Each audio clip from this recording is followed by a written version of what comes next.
Spellbound, Chapter 16. We went to the hotel. I didn't need to persuade Adam. We did proceed with caution, though, knowing we could be running headlong into a trap. There was no sign of Ronnie, not surprising. As crazy as her aunt had been, she hadn't attempted to kill me in the lobby. I thought of suggesting we split up, but Adam was still touchy, so I swallowed the urge and let him take the lead. He went back into the parking garage where I fought off Ronnie's Aunt Rachel, thinking Christy might try the same idea her mother had planned for me. A forced jump off the roof. There was no sign of them on the empty top level, though, so we searched the rest. That took a while, circling and circling, looking and listening for any sign of trouble. As if I had my sensing spell, things would have got so much faster. And my light bulb illuminated dark corners, and well, all my spells really. That's it for the garage, Adam said, as we finished the bottom level. We'll try the hotel stairwell next in the basement. Let's just hope Ronnie wasn't stupid enough to let her cousin lead her into a guest room, or we'd never find her. The hotel stairwell proved empty, so we went down to the basement. That's where the gym was located, meaning that part was open to the public. Definitely not the place where you take a person to kill her. There were several off-limits areas too. We checked doors. The third one was open. We snuck through to find ourselves in the beast of the building, the mechanical room. Despite the chug and hiss of the air conditioning units, the place was hot enough to boil a pig. We, we stuck together, snaking along the aisles. When my pants leg caught, I whirled to see her hand holding it and my fingers flew up. Ready to cast, Adam knocked the hand from my leg. It's me, Ronnie. She wedged herself from under some kind of fan unit. The floor was slick with blood. Shit, Adam said. He reached for her, but I caught his arm. Is there anyone else here? I said. No. Christy left. She thought I got away. We helped Ronnie out. Knives were apparently the witch hunter's weapon of choice. When they chose something less discreet than a needle or noose. Ronnie had been stabbed several times. We offered to drop her off at a hospital, but she freaked out, saying her family would know if she used her health insurance. I said I'd pay. She wouldn't listen. We were her shields against her enemies, and know that she had us. She was holding on with both hands, even if it killed her. So Adam got us a room, and we snuck Ronnie up there. I retrieved our bags from the car. We still had bandages and a knit from Kit from fixing me up earlier. Though Ronnie's cuts were deep, the bleeding eventually stopped. She didn't seem to be in imminent danger of death. That was all she cared about. I called Paige and told her about Ronnie. She meant telling her the whole sordid tale of my battle with the witch hunters. She was furious, of course. She blasted Adam for not telling her. Lucas would be next in line. I was happy to lie and say he hadn't known, but he'd tell her anyway. So I kept my mouth shut and let her give me royal hell knowing I deserved it. When she was done, she told me how to take care of Ronnie, which started with a call to housekeeping for a mini sewing kit. Yup, I had to sew Ronnie up. We dosed her with booze from the bar fridge, but I don't think she was accustomed to alcohol, and it only made things worse. On seeing the needle piercing her skin, she puked, which set out, cutting her torso bleeding again, and well, it was fun. When I called Paige back after that order, she said they sent someone to take Ronnie to a safe house. Ronnie didn't hear any of that conversation. She's passed out drunk, which I figured was the best thing for her. Adam and I ordered room service and ran some leads on our laptops, but the vibe wasn't the same. No tossing our findings back and forth as we searched. No teasing and joking. No fighting over the last piece like the pizza. Adam just let me have it. He agreed to stay but wasn't happy about it. I needed to get my ass to Miami, or we were in serious trouble. Ronnie lost shortly after that. I ordered some food for her, but she only picked at it. She was dozing again when Jamie called. At the sound of voices in the background, I said, "Yo, with Hope and Elena. We're going for cocktails. Well, two of us are. One is on a strict diet of mocktails. Carl's with us, too, but he's promised to follow at 20 paces and sit on the other side of the bar. Uh-huh. Didn't think he could get any more protected." Overhearing, Hope said neither did I, and Jamie laughed. "He's setting new records," Jamie said. "We wouldn't be going out at all if Hope hadn't threatened to help Elena tie him to a chair. I asked about Leah's escape. Yeah, we're sure she had help, Jamie said. Your mom was investigating, but your magical situation has taken precedence. The two might not be unconnected. I told her what Smith said about Leah being released to woo me for some unknown purpose. Damn, okay. I found a dark corner at the bar and see if I can contact your mom. I asked to speak to Hope and told her about Cameron's request. I assumed that we weren't pressing her to agree. She did, anyway, with a slug of fresh helping of guilt on my plate. Hope sounded exhausted. Part of that was the pregnancy, but the visions were obviously sapping whatever strength she had left. However, though tough Hope tries to be, there's a fragility to her even under the best circumstances. Like most Lord demons, Lucifer didn't sire any offspring. His come with short lifespans. The chaos, hunger, drives them to madness or suicide. Although Hope was only Adam's age, she is already older than any recorded espresso. No one's ever told her that, but she suspects it. She's a chaos addict, fighting a battle that keeps getting harder as her power grows. It's a constant reminder to me of how lucky I am to be a spellcaster. The only curse of my powers is the temptation to misuse them. But however frail Hope was, she never refused any chance to help out. I suppose it helps balance the uglier parts of that chaos hunger. That didn't keep me from feeling like shit though, and wishing I could retract the request.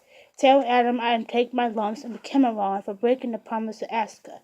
I even tried to backtrack and dissuade her to no Advil.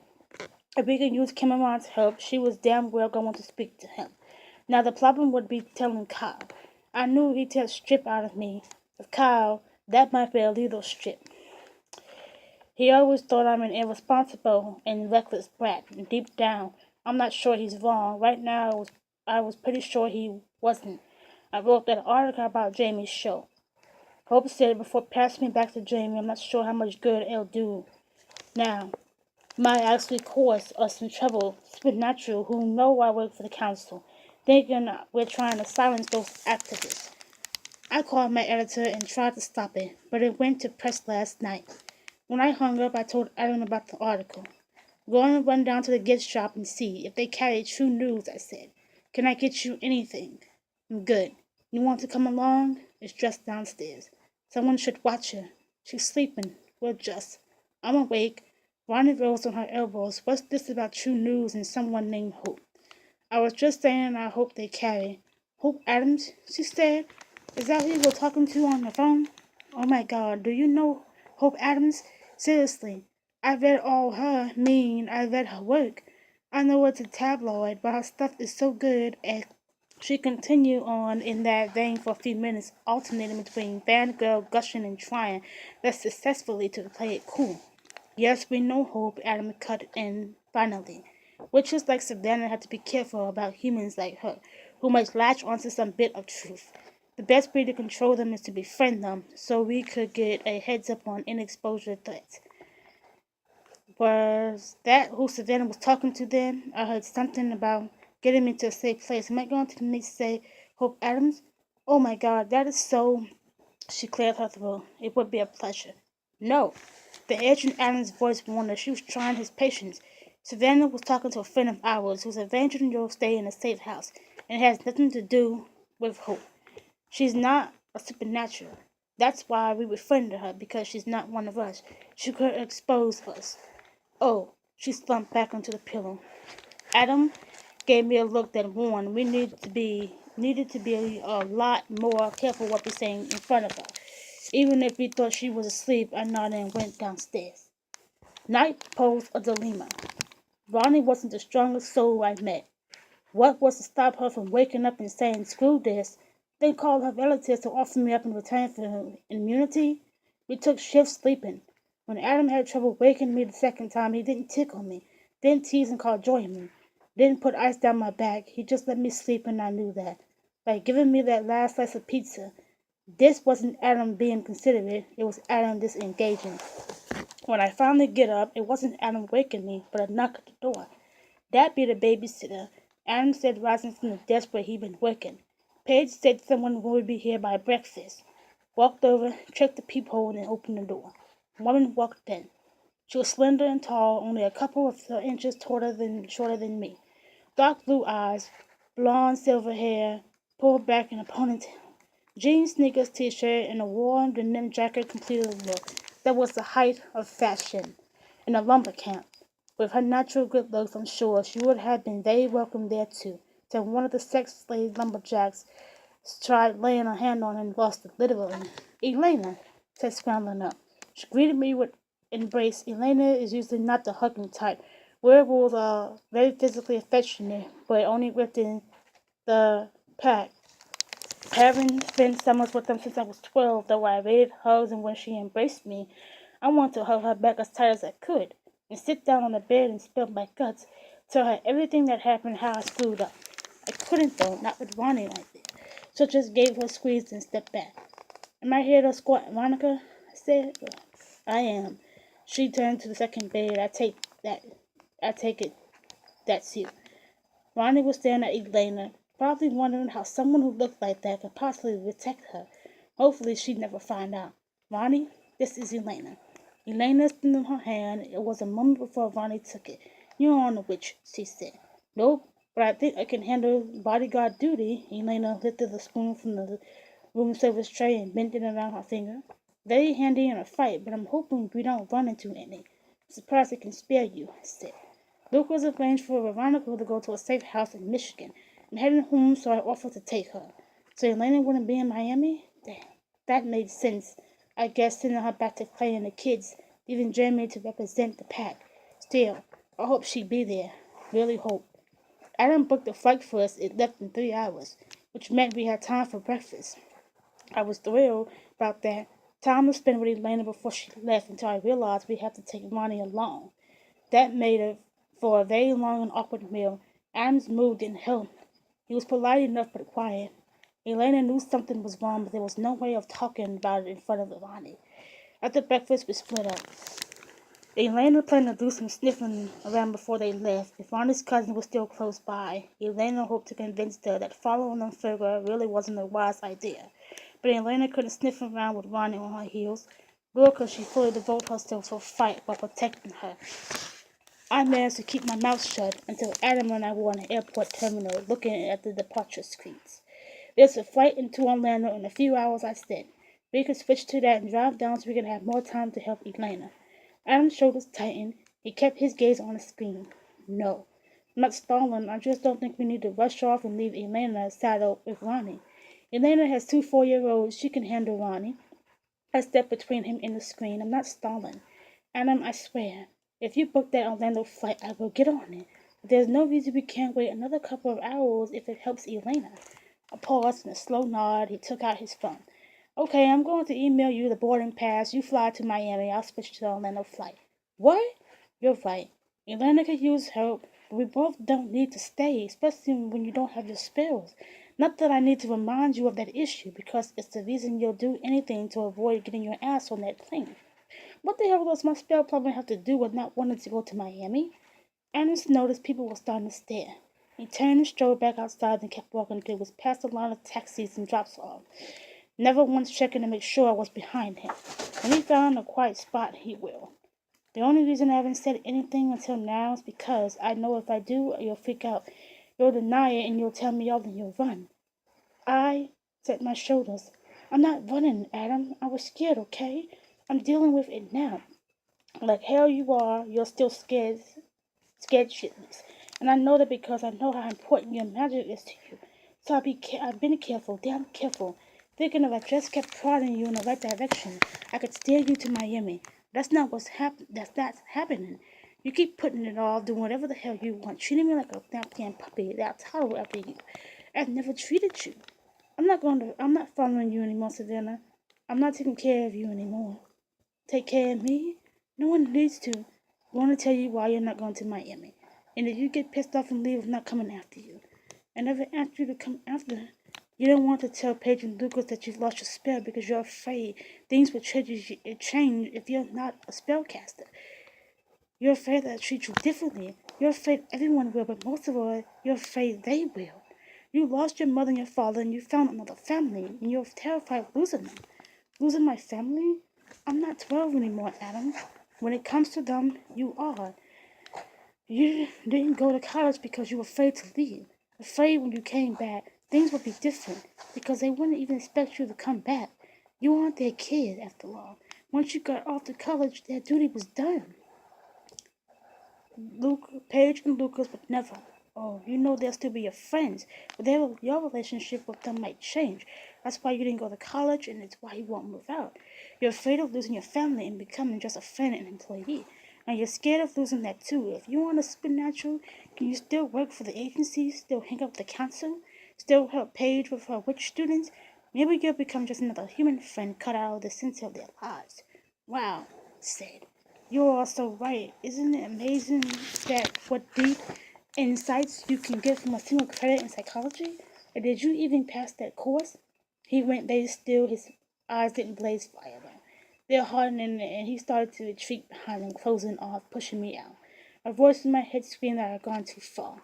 That I needed to back up now, apologize, tell him he was right, even if he wasn't. Fix this before it was too late. I couldn't do it though. Drowning out that voice was an overwhelming need to shove back. Close down before he closed down, push him out before he pushed me. We glared at each other, then I turned on my heels and walked away. He didn't follow. Rage and denial came first. What the hell was he talking about? Is that really what he thought of me? Some weak little girl scared of losing mommy and daddy again? I thought he knew me better than anyone, and obviously he didn't know me at all. Then hurt and self-pity. Why was he so angry with me? I was only trying to solve a case and help a young woman in trouble. Didn't he see that? Fear and doubt came next. I was angry because he was treating me like a child, and wasn't that exactly how I was acting?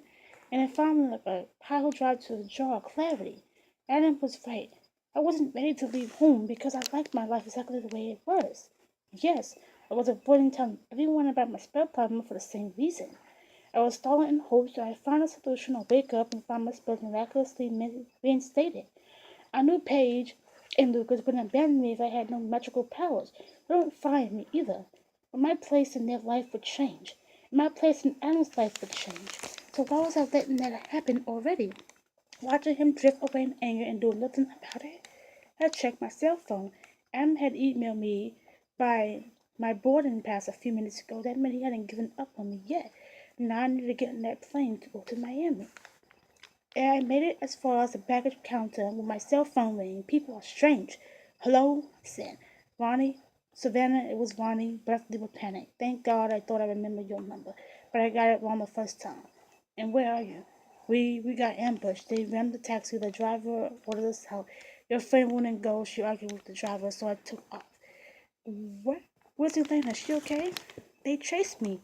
Twisted my ankle. A deep pain, but I lost her, but now it hurts so bad. And I can barely walk, and they're still looking for me. I know they're still looking for me.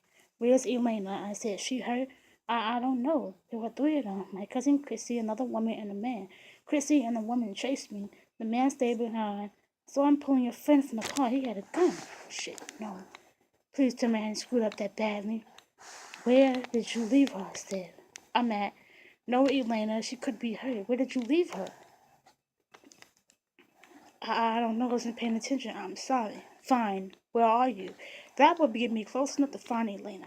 But she gave me a street address. I told her I'd be right there. Then I called Elena's number. No one answered. Texted Adam. Called us at this cab outside the terminal. Get back inside, Savannah. I can still catch my fight and I will. But Elena, she's fine. There's no way she let some guy with a gun. She's not answering her phone. Something happened. I texted you Ronnie's location. Meet me there. I hung up before he could reply.